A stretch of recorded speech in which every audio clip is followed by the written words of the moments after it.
Qualche giorno fa un mio allievo mi ha detto: «Sa, prof, siamo tanto stanchi di ascoltare parole».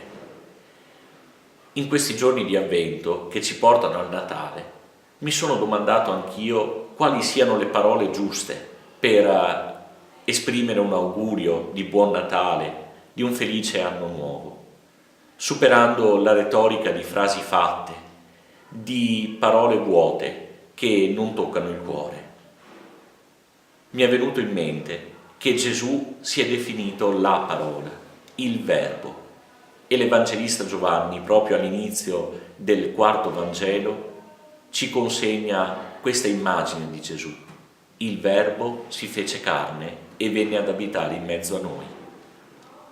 Uso soltanto questa espressione per augurare a tutti gli amici del Barbarigo, a tutti coloro che fanno parte della famiglia dell'Istituto Barbarigo, un felice Natale, dicendo tutto l'affetto, tutta la tenerezza di un Dio che si fa bambino perché noi possiamo accoglierlo.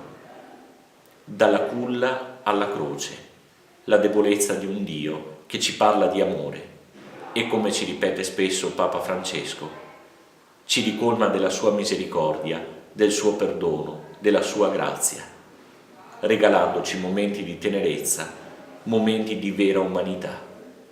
Abbiamo bisogno di recuperare questi momenti per sentirci più uomini, per sentirci più famiglia, per sentirci più comunità.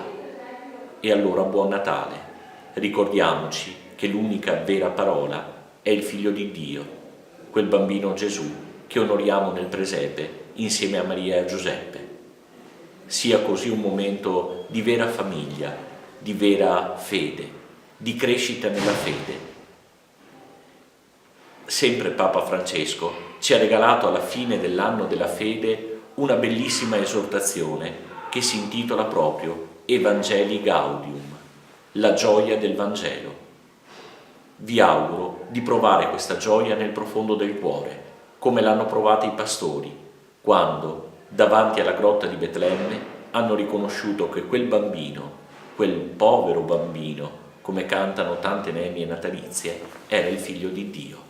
Auguri, buon Natale nella gioia del Vangelo.